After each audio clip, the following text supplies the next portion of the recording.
Dan pemirsa, untuk membahas hal ini lebih jauh, kami sudah terhubung dengan Prof. Agus Surono, pakar hukum. Selamat sore, Prof. Iya, Prof. Agus. Ya, Prof. Agus, bagaimana Anda melihat kasus yang melibatkan Maria Pauline Lumowa ini? Ya, saya pikir ini pertama satu terobosan atau satu hal yang baik begitu ya. Artinya kasus-kasus lama yang ada kaitannya dengan soal tindak pidana korupsi, kemudian satu persatu mulai bisa ditindaklanjuti oleh aparat penegak hukum kita, dan mudah-mudahan ini menjadi awal yang baik bagi proses penegakan hukum kita dalam rangka untuk mengembalikan aset-aset negara hasil tindak pidana korupsi. Kalau khususnya untuk kasus Bank BNI ini sendiri, bagaimana Anda melihatnya? Ya, saya pikir ini kan kasus yang sudah cukup lumayan lama ya. Artinya ini saya kira proses hukum sudah juga dilakukan terhadap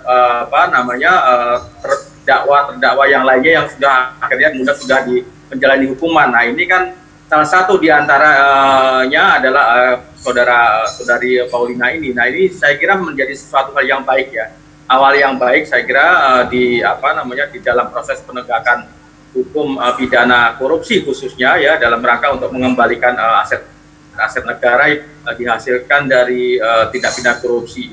Saya pikir ini hal yang positif, yang bagus, yang harus kita dorong sebagai masyarakat gitu ya. Harus kita memberikan satu apresiasi oleh aparat penegak hukum kita ya, terutama dari pemerintah juga ya, Kementerian Hukum dan HAM yang kemudian mengembalikan saudara terdakwa ini untuk diproses hukum sebagaimana mestinya.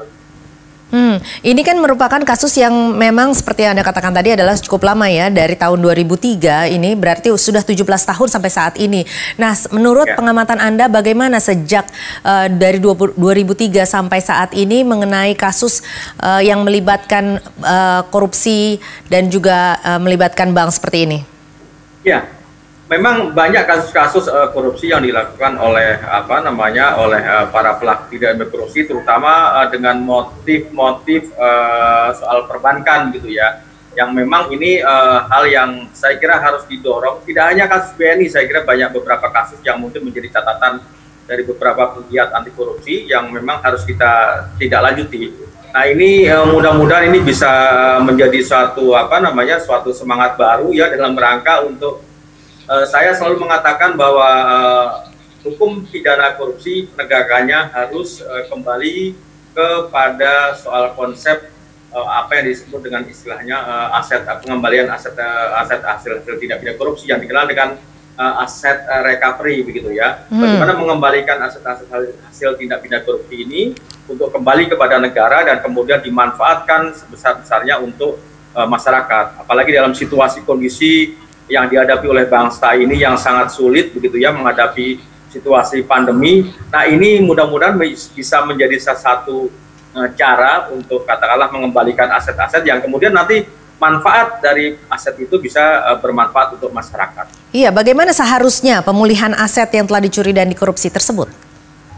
Ya, artinya begini, dari proses hukum tentu harus dilakukan ya, proses hukum harus dilakukan dan berjalan sebagaimana mestinya, baik mulai tahap penyidikan dan seterusnya ya, penyidikan, tuntutan, dan nanti pemeriksaan di pengadilan. Saya kira ini harus terus dilakukan ya. Kemudian nanti tentu majelis hakim harus berani untuk melakukan satu atau terobosan-terobosan terkait dengan putusan-putusan pengadilan yang semangatnya adalah mengembalikan hasil tindak pidana korupsi itu ya, terutama mengenai hukuman atau sanksi pidana denda yang seberat-beratnya, yang kemudian tentu ini adalah dalam kerangka untuk mengembalikan aset tindak pidana korupsi yang tadi saya sebutkan. Ya, ini tindakan korupsi ini adalah merupakan extraordinary crime atau tergolong ke dalam kasus kejahatan luar biasa. Menurut pengamatan Anda, sejauh ini sudah efektifkah penanganan negara atau penegakan hukum di negara ini? Ya, saya kira kalau disebut dengan efektif memang masih memerlukan suatu upaya yang sangat keras gitu ya. Ya, karena kalau kita lihat dari apa yang tadi dalam kasus BNI ini, Ini kan sebenarnya kasus yang sudah lama, sekian puluh tahun yang lalu gitu. Nah, baru terungkap dan baru kemudian bisa ditangkap di pelaku, salah satu pelaku ini kembali kepada kita. Nah, artinya memang tingkat kredibilitasnya itu masih perlu ditingkatkan lagi. Ya, aparat penegak hukum harus kita dorong sedemikian rupa, ya, baik itu mulai dari penyidik, kemudian penuntut umum, dan juga tentu pengadilan. Nah, upaya yang dilakukan oleh aparat penegak hukum ini juga tentu harus sinergis juga dengan pemerintah. Ya, dalam hal ini adalah kementerian atau pihak-pihak kementerian terkait yang memang mempunyai tanggung jawab dan mempunyai kewenangan di bidang itu dalam rangka untuk mendorong proses penegakan hukum yang semangatnya, kalau semangat anti korupsi itu adalah mengembalikan aset-aset hasil tindak pidana korupsi tadi. Sejauh ini kelemahannya di mana menurut Anda? Ya, salah satu kelemahan itu menurut hemat saya itu ada di tingkat dari proses dari proses-proses yang ada di dalam, kan tahap-tahapan dalam perkara tindak pidana itu kan ada penyidikan, kemudian ada penuntutan, dan kemudian ada juga pemeriksaan di pengadilan.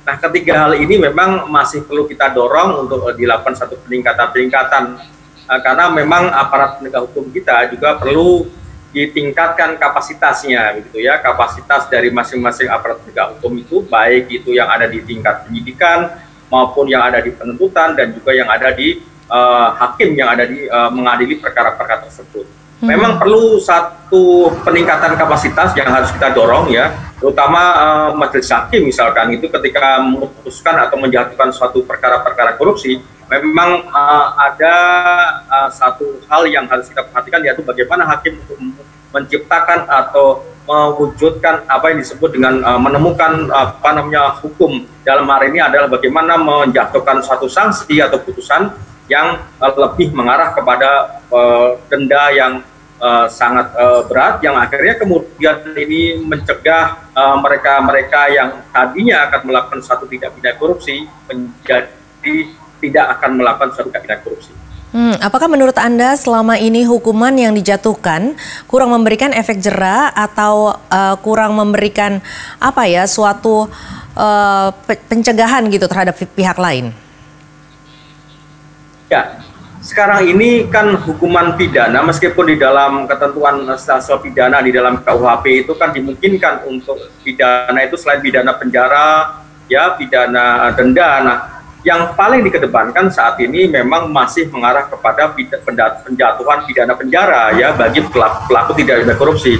Nah, ke depan saya kira dalam rangka aset recovery, bagaimana mengembalikan aset-aset hasil tindak pidana korupsi itu, maka yang lebih banyak dikedepankan adalah mendorong supaya pemberian sanksi pidana denda itu yang seberat-beratnya sehingga akan berhitung untuk melakukan satu tindak pidana korupsi. Nah, saya kira ini bagian yang harus dilakukan tidak hanya oleh aparat penyidik, ya, tapi juga penuntut yang kemudian menuntut karena majelis hakim dalam proses pemeriksaan di pengadilan dalam perkara pidana ini kan sifatnya adalah memeriksa atau menilai dakwaan yang diajukan oleh penuntut umum. Nah, sehingga penuntut umum pun juga harus mempunyai satu semangat yang sama, yaitu yang lebih banyak ditekankan adalah bagaimana menuntut dengan memberikan satu tuntutan berupa tuntutan sanksi yang nanti akan dijatuhkan oleh hakim adalah ke arah pidana denda yang seberat-beratnya. Nah, saya kira kalau ini ke depan dilakukan oleh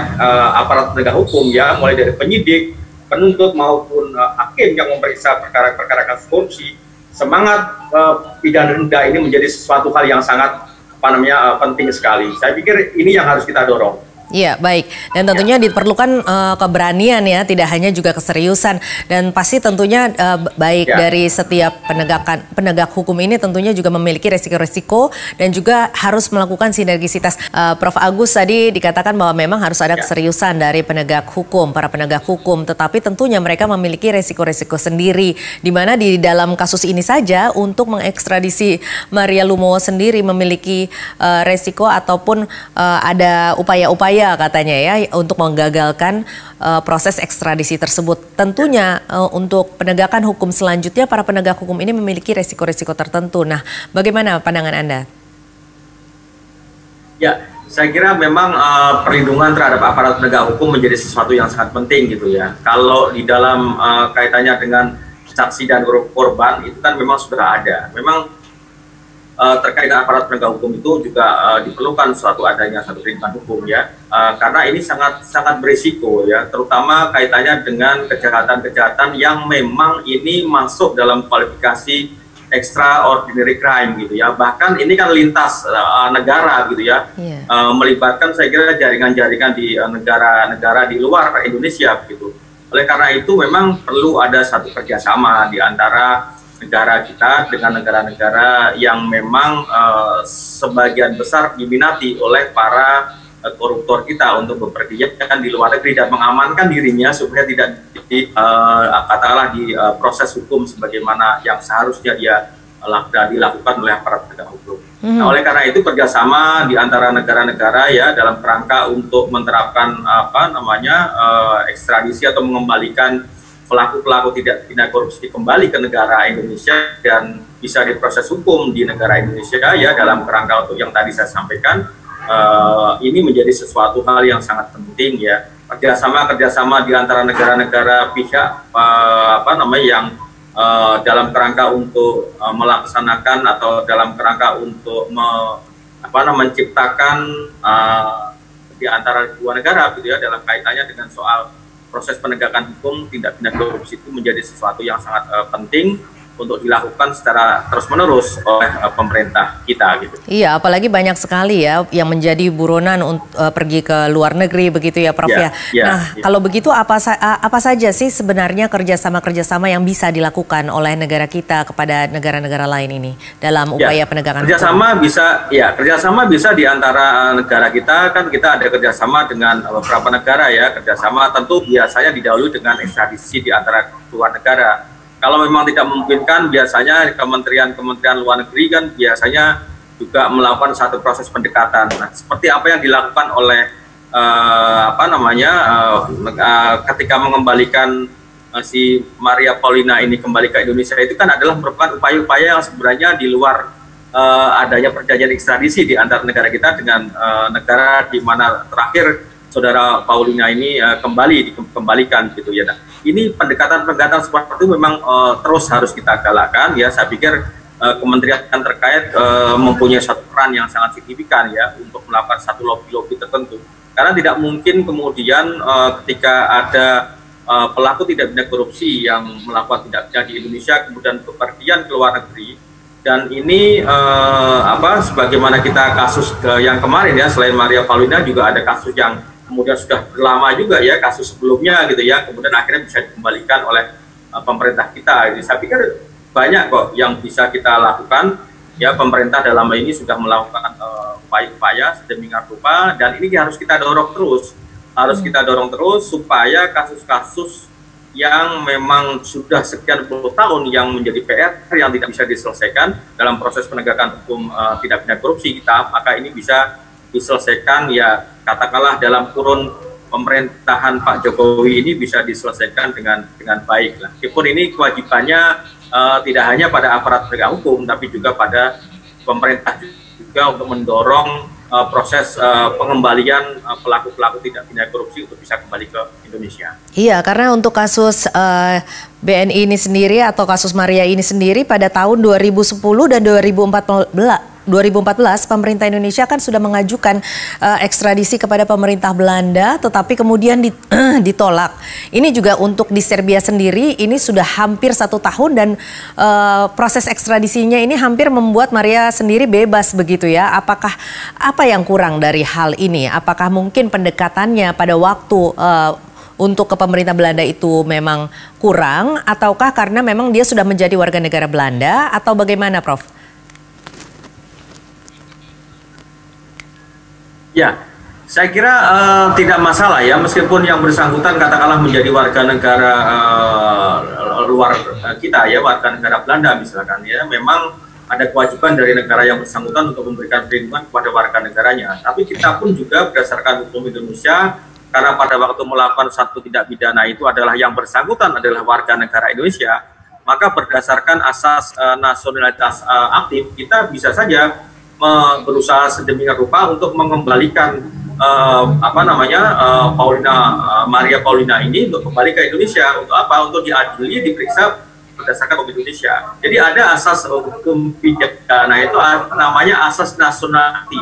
Nah, maknanya adalah bahwa kita bisa mengejar pelaku-pelaku tindak korupsi yang notabene melakukan tindak pidana di wilayah hukum Indonesia, ya, meskipun mereka bepergian ke luar negeri atau sudah menjadi warga negara lain. Tapi jangan lupa tempus delictinya atau waktu terjadinya suatu tindak pidana itu adalah ketika yang bersangkutan masih warga negara Indonesia. Nah, oleh karena itu maka pemerintah juga mendorong atau mempunyai kewajiban untuk mengembalikan yang bersangkutan untuk bisa diadili berdasarkan hukum Indonesia. Nah, pada waktu itu kenapa sampai akhirnya bisa pemerintah Belanda menolak permintaan ekstradisi dari pemerintah Indonesia? Ya, saya kira kalau alasan-alasannya itu kan tentu alasan yang normatif, ya. Alasan normatif bahwa pemerintah Belanda pun juga mempunyai kewajiban untuk memberikan satu perlindungan. Karena notabene yang bersangkutan pada waktu itu adalah warga negara Belanda, gitu ya. Karena kondisi itulah yang kemudian pemerintah Belanda kemudian melindungi warga negaranya, ya. Nah, namun demikian dengan lobby-lobby saya kira yang dilakukan oleh pemerintah kita, ya, dengan pemerintah Belanda, dan kemudian akhirnya ini bisa kembali ke Indonesia untuk diproses kembali karena memang fakta hukumnya adalah yang bersangkutan memang ada kaitannya dengan tindak pidana korupsi yang terkait dengan kasus pembobolan Bank BNI pada waktu itu. Jadi ini seharusnya bisa menjadi model untuk penegakan hukum ataupun pendekatan-pendekatan kepada buronan-buronan kita di luar negeri, ya, bagi pemerintah Indonesia sendiri. Seharusnya ini bisa menjadi model pendekatan yang bagus, begitu ya? Ya, saya kira ini bisa menjadi contoh, ya. Ini menurut hemat saya ini menjadi trigger yang baik lah. Trigger yang baik ini bisa menjadi contoh yang bagus yang harus didorong terus. Pemerintah Indonesia harus melakukan hal ini, ya, terhadap pelaku-pelaku tindak pidana korupsi yang lainnya yang memang sudah pernah terjadi di sekian puluh tahun yang lalu, gitu. Nah, ini untuk supaya bisa kembali ke Indonesia dan bisa diminta pertanggungjawaban pidana berdasarkan proses hukum yang ada di Indonesia. Baik Prof. Agus, terima kasih banyak telah bergabung bersama kami di Nusantara Petang. Sama-sama Mbak Tasya, terima kasih.